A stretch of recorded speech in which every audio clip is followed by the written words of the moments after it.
Ça y est, on a une chaîne YouTube. Maintenant, il faut la rendre un petit peu plus jolie.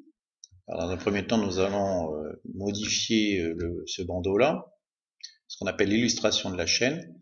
Il faut bien comprendre que cette chaîne va pouvoir être visible sur votre ordinateur, sur votre télé éventuellement, ou sur un mobile ou une tablette, donc et qui n'ont pas les mêmes dimensions.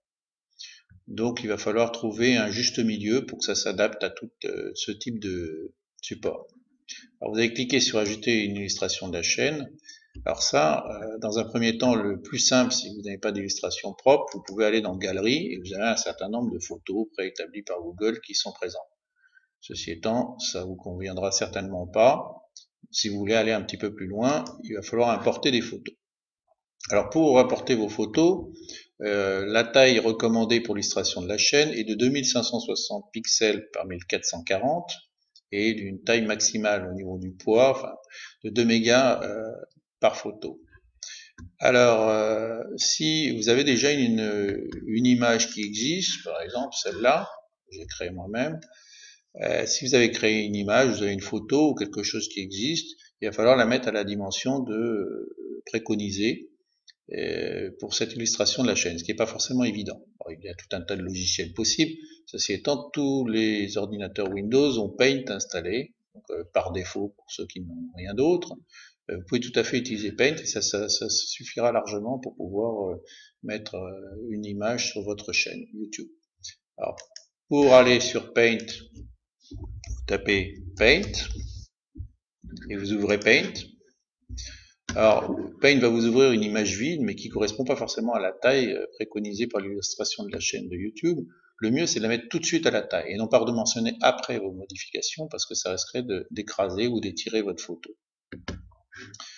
Alors, l'idée de base, c'est d'aller voir la taille 2560 sur 1440, qui est la taille idéale pour la télé, plein écran, et vous faites redimensionner pixels, et vous mettez la taille préconisée par Google, par YouTube. 2560,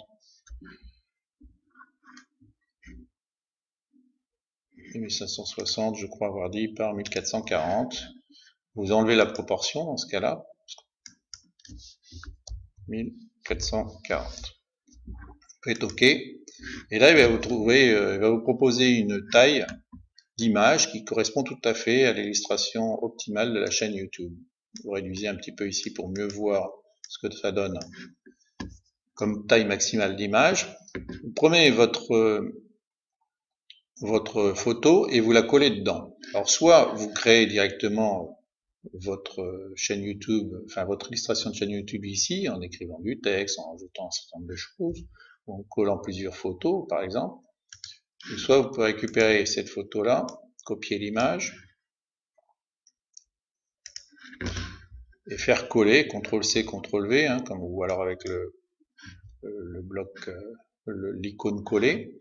Bon, cette image est beaucoup trop petite, on peut l'étirer en vérifiant que ça ne dégrade pas le résultat. Si c'est à peu près correct,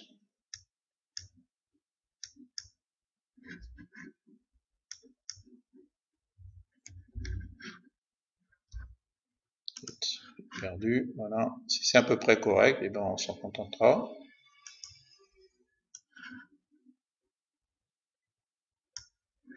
On l'enregistre dans ce cas-là en faisant fichier enregistré sous. On va l'appeler illustration YouTube. Je vous conseille le format PNG s'il y a du texte et de l'image mélangée. Autrement, vous pouvez garder un format JPEG s'il n'y a qu'une photo. Donc ici, vous avez PNG, JPEG ou GIF. Moi, je prends de la PNG. Enregistré. Vous retournez sur votre chaîne YouTube. Vous pouvez sélectionner une photo sur votre ordinateur. Si votre photo est déjà présente, vous pouvez la glisser à l'intérieur, ce qu'on appelle un drag and drop. Autrement, vous pouvez cliquer sur le bouton, sélectionner une photo sur votre ordinateur. On va aller chercher notre petite création qui s'appelle illustration YouTube. On fait ouvrir.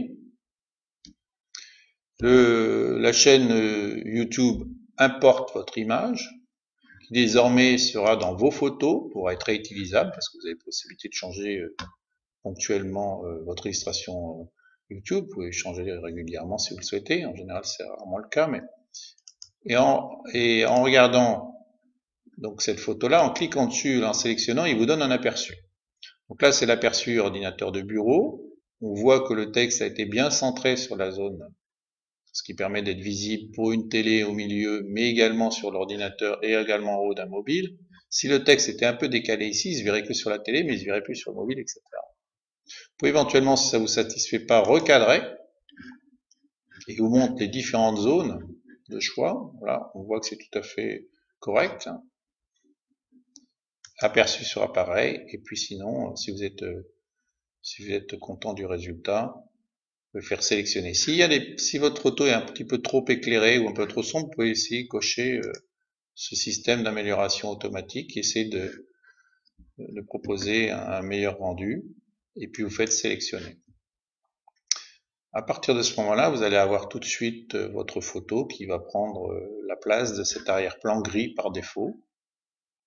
Et vous avez pu créer votre première illustration de votre chaîne YouTube.